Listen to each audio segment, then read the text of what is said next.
बात करते हैं बायोमोलिक्यूल्स की। बायोमोलिक्यूल्स, इसमें अपन कार्बोहाइड्रेट, प्रोटीन वगैरह इनके बारे में देखेंगे। कार्बोहाइड्रेट की बात करें तो ये होते हैं, इसका जनरल फॉर्मूला होता है CxH2O बट CH3COOH या फिर C2H2O होल ट्वाइस ये कार्बोहाइड्रेट नहीं है, जबकि ये इस फॉर्मूले को फॉलो करते हैं। C6H12O5 जो कि राइबोनोज है, ये इस फॉर्मूले को फॉलो नहीं करता लेकिन कार्बोहाइड्रेट हैं, इसलिए ये डेफिनेशन लागू नहीं होती। अतः कार्बोहाइड्रेट्स क्या होते हैं? पॉलीहाइड्रोक्सी एल्डिहाइड या फिर कीटोन्स एंड देयर डेरिवेटिव्स, ये कार्बोहाइड्रेट कहलाते हैं। मोनोसेकेराइड कौन कौन से हैं? Ribose, deoxy ribose, glucose, fructose, galactose, ये मोनोसेकेराइड हो गए। Oligosaccharide maltose, lactose, sucrose. Polysaccharide starch, cellulose, glycogen, ये पॉलीसेकेराइड हो गए। इसके बाद देखते हैं शुगर। शुगर कौन कौन से होते हैं? Monosaccharide and disaccharide, non sugar, polysaccharide. Reducing and non reducing की बात करें, जो टोलेन और फेलिंग सॉल्यूशन रिएक्शन जो होती है वो इसमें काम आती है। रिड्यूसिंग कौन कौन से होते हैं?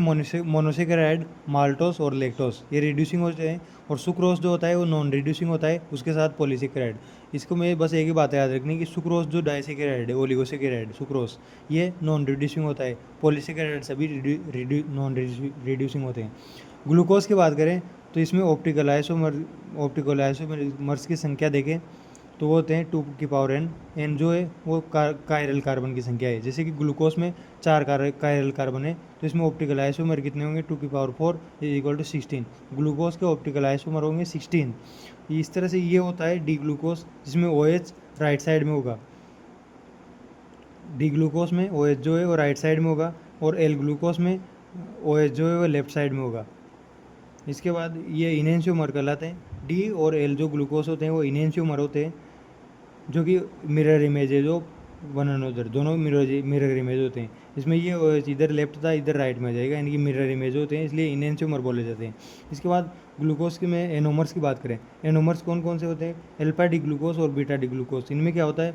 OH जो होता है इसमें कायरल कार्बन, इसमें राइट साइड में होता है, इसमें लेफ्ट साइड में होता है। ये एनोमर्स होते हैं एक दूसरे के। हेमी एसिटाइल वाले का निर्माण करते हैं बीटा डी ग्लूकोज। इस तरह से इनमें, यानी कि बीटा डी ग्लूकोज में तो OH ऊपर की साइड, अल्फा डी ग्लूकोज में नीचे की साइड, ये दोनों डिफरेंट इनकी संरचना होगी। इस तरह से इनको देख सकते हैं। ये एनोमर्स कहलाते हैं एक दूसरे के, अल्फा डी ग्लूकोज और बीटा डी ग्लूकोज। ये कायरल कार्बन पर भिन्न भिन्न विन्यास होता है एनोमर्स का, और कार्बोनिल कार्बन पर भिन्न भिन्न विन्यास होता है।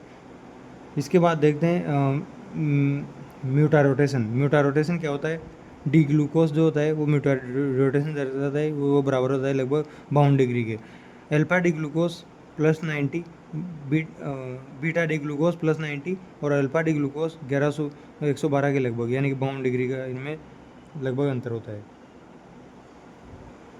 Sorry, alpha D glucose +19 degree और बीटा डी ग्लूकोज +19 डिग्री और अल्फा डी ग्लूकोज +112 डिग्री, और डी ग्लूकोज जो होता है +52 डिग्री दर्शाता है। ये हो गया म्यूटा रोटेशन। इसके बाद फ्रक्टोज की बात करें, फ्रक्टोज में क्या होता है? ऑप्टिकल आइसोमरिज्म 2 की पावर 3, यानी कि 3 इसमें ऑप्टिकल एक्टिव कायरल कार्बन होते हैं, यानी कि 8 इसके ऑप्टिकल आइसोमर बनेंगे फ्रक्टोज के। फ्रक्टोज में क्या होता है? यहाँ पे कीटो समूह होता है, ये OH इधर राइट साइड में होता है, डी फ्रक्टोज इसलिए इसको बोलते हैं, और ये OH + OH लेफ्ट, ये इस तरह से बनेंगे। इसके बाद एपीमर क्या होते हैं?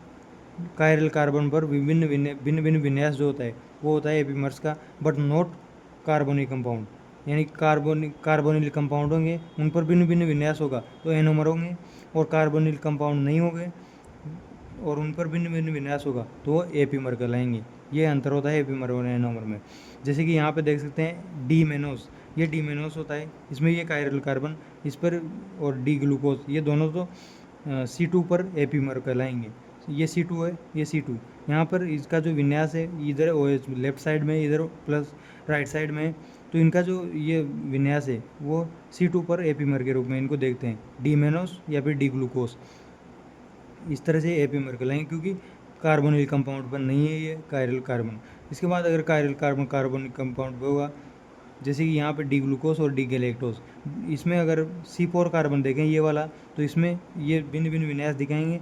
जो कि एपीमर कहलाएंगे, यानी कि ये दोनों एपीमर है क्योंकि कायरल कार्बन पे नहीं है।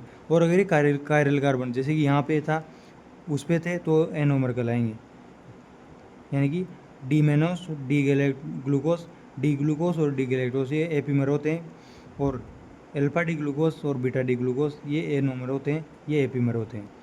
इसके बाद ग्लूकोज की प्रॉपर्टीज़ देखें, केमिकल प्रॉपर्टीज़ ऑफ ग्लूकोज, तो इसमें 3-4 प्रॉपर्टी होती है, जैसे कि रिएक्शन विद HI या फिर रेड फॉस्फोरस। HI और रेड फॉस्फोरस के साथ अगर ग्लूकोज की रिएक्शन कराएंगे तो NHN देगा, यानी कि इससे क्या पता चलता है रिएक्शन विद HI या फिर रेड फॉस्फोरस से ग्लूकोज इज लीनियर मॉलिक्यूल, इससे पता चलता है कि ग्लूकोज लीनियर मॉलिक्यूल है। इसके बाद रिएक्शन विद NH2OH या फिर HCN, NH2OH और HCN के साथ रिएक्शन कराएंगे तो क्या होगा, ग्लूकोज में कार्बोनिल ग्रुप होगा, इसकी जानकारी देगा कौन, रिएक्शन विद NH2OH या फिर HCN, यानी कि ग्लूकोज में कार्बोनिल ग्रुप की जानकारी के लिए NH2 और HCN के साथ रिएक्शन करवाएंगे, जिसमें कि HCN इस H तो O के साथ जुड़ेगा और CN H के साथ जुड़ के इस तरह से यह संरचना बनाएगा।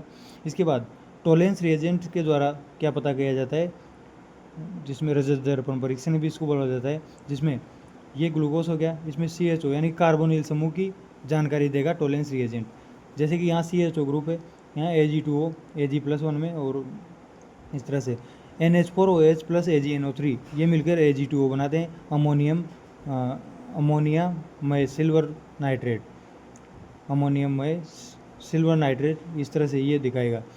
और इसकी रिएक्शन Ag2O से कराने पर ग्लूकोज की रिएक्शन Ag2O से कराएंगे तो इस तरह से ये COOH बनेगा, CHO से COOH बनेगा, जिस ग्लूकोमिक एसिड बनेगा और 2Ag मुक्त हो जाएंगे, जिसके द्वारा रजत दर्पण परीक्षण इसको बोला जाता है।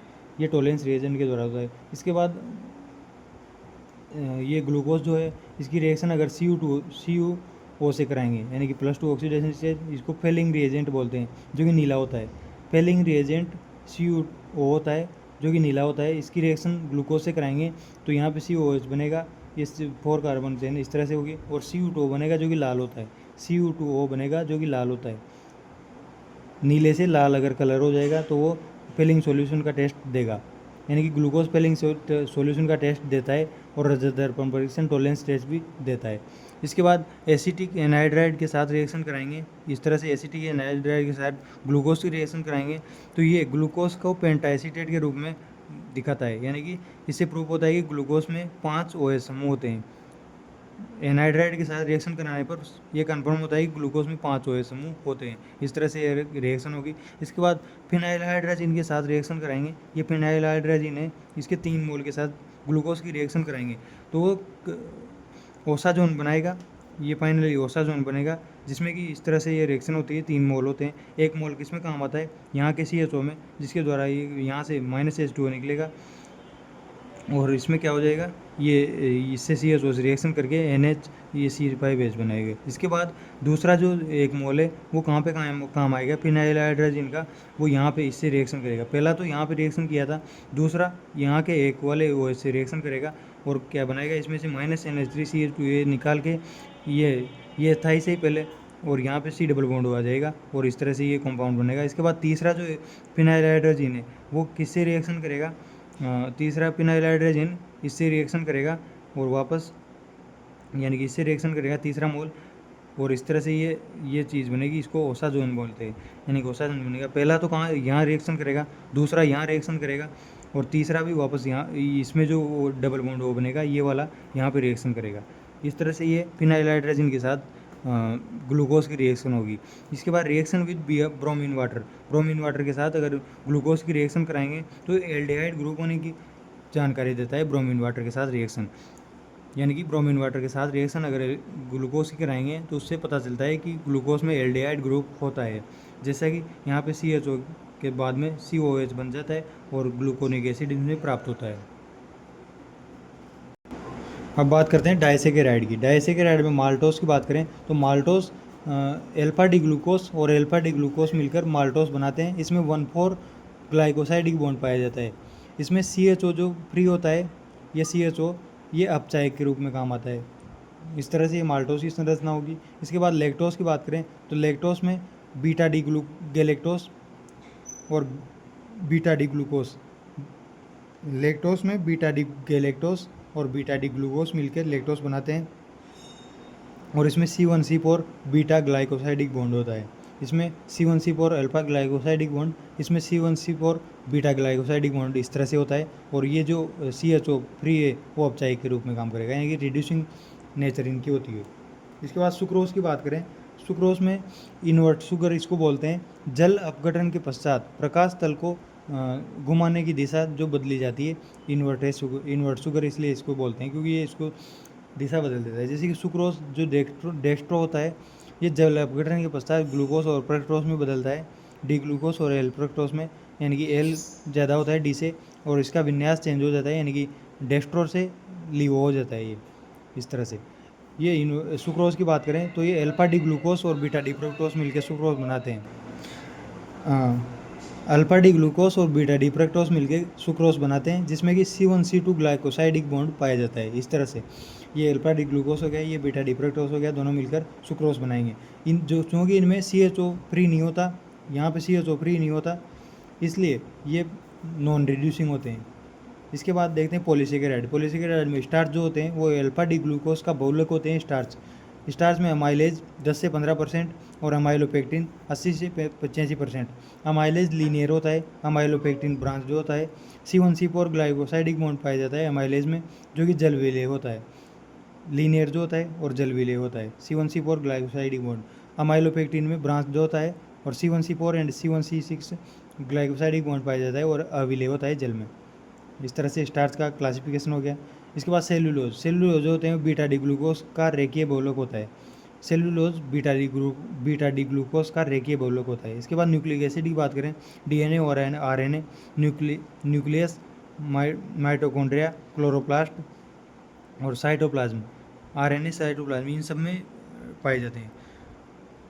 DNA न्यूक्लियस, माइटोकॉन्ड्रिया, क्लोरोप्लास्ट में पाए जाते हैं। RNA साइटोप्लाज्म, इस तरह से इनको देखते हैं। DNA इस तरह से होता है, इसमें ओनली H होता है। DNA में यहाँ पे ओनली H होता है और इसमें OH होता है, यानी कि ये डीऑक्सी राइबो हो गया। और RNA में यहाँ बीटा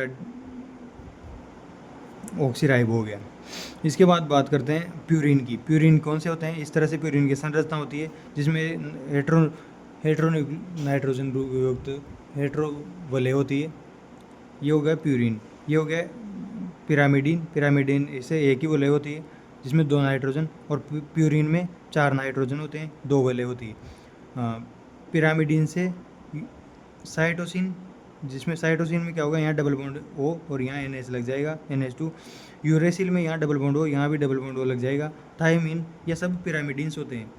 साइटोसिन, यूरेसिन और थायमिन ये पिरामिडिन्स होते हैं, जिनमें ये डिफरेंस होता है। यूरेसिल में दोनों में डबल बॉन्ड O, यहाँ पे डबल बॉन्ड O होगा ऐसे ही, और CH3 भी लग जाएगा थायमिन में। इसके बाद एडेनिन, प्यूरिन होता है एडेनिन, वो ये जो बॉन्ड होता है इसमें NH2 लग जाता है, और यहाँ पे डबल बॉन्ड O और NH2 दोनों लगते हैं तो ग्वानिन बन जाता है। इस तरह से ग्वानिन और एडेनिन प्यूरिन्स होते हैं। इसके बाद बात करें प्रोटीन्स की। प्रोटीन्स को सर्वप्रथम बार्जिलियस ने खोजा था। अल्फा एमिनो एसिड के बहुलक होते हैं amino acids, alpha amino acid, beta amino acid और gamma amino acid. Alpha amino acid CH2COOH के साथ NH2 जुड़ता है, उसको जैसे ग्लाइसिन हो गया। ग्लाइसिन सिंपलेस्ट एमिनो एसिड है। Beta amino acid CH2CH2COH NH, और gamma amino acid CH2CCCOH NH2। इस तरह से होते हैं। All alpha amino acids are optically active except glycine. Glycine के अलावा सभी alpha amino acids optically active होते हैं, और ये जो प्रोटीन होते हैं ये अल्फा एमिनो एसिड के बहुलक होते हैं। इसके बाद देखते हैं nature of all amino acids is L, यानी कि अमीनो एसिड की नेचर एल होती है, लीवो रोटेटरी। इस तरह से इसकी संरचना होती है, यहाँ NH2 समूह होता है। इसके बाद एसिडिक और बेसिक होते हैं। एसिडिक कौन कौन से हैं? एस्पार्टिक एसिड और ग्लूटामिक एसिड, ये एसिडिक होते हैं। Basic lysine, lysine basic amino acid है। ग्लाइसिन और एलानिन ये उदासीन है। ग्लाइसिन और एलानिन उदासीन है एमिनो एसिड। आपस में एमिनो एसिड मिलकर पेप्टाइड बंध के द्वारा बॉन्ड बनाते हैं, एमाइड बॉन्ड या फिर पेप्टाइड बॉन्ड इसको बोला जाता है, ये बनाते हैं। इधर C N टर्मिनल है पेप्टाइड बॉन्ड में, इधर C टर्मिनल, यानी कि R, ये जो इधर COH, ये NH, ये N टर्मिनल हो गया, ये C टर्मिनल हो गया। 2,9 ओलिगोपेप्टाइड 2 से 9 ओलिगोपेप्टाइड बोले जाते हैं, और 10 से ज़्यादा होगा तो पॉलीपेप्टाइड बोलते हैं, और उसको प्रोटीन बोला जाता है। NaOH के साथ रिएक्शन कराएंगे प्रोटीन की तो पेप्टाइड बनेगा, नीला बैंगनी रंग आएगा, जिसको ब्यूरेट टेस्ट बोला जाता है। ब्यूरेट टेस्ट में नीला रंग आ जाएगा NaOH के साथ CuSO4 प्रोटीन की रिएक्शन कराएंगे तो। इसके बाद उभयधर्मी ज्यूट्रायन कैसे प्राप्त होता है, जिसमें कि ये दोनों इक्विलिब्रियम में आ जाते हैं, यानी कि COOH और जिसका जो आयन होता है, ये इनका जो pH होता है वो लगभग इक्विलिब्रियम में आ जाता है।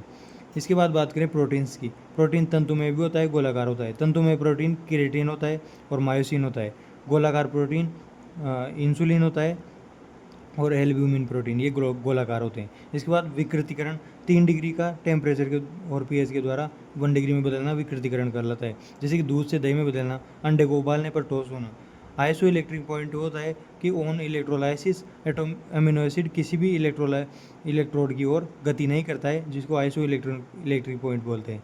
जैसे कि ये यहाँ पे प्लस और माइनस ये pH जो होगा, इस pH पे iso electric point amino acid मिश्रण का पृथक्करण किया जा सकता है आइसो इलेक्ट्रिक पॉइंट के डिफरेंस के आधार पर। प्रोटीन की स्ट्रक्चर, प्राइमरी प्रोटीन होते हैं, अमीनो एसिड के अनुक्रम की जानकारी देते हैं, अत्यधिक विशिष्ट होते हैं, परिवर्तन पर क्रियाशीलता का प्रभाव दर्शाते हैं। अत्यधिक विशिष्ट होते हैं प्राइमरी अमीनो एसिड।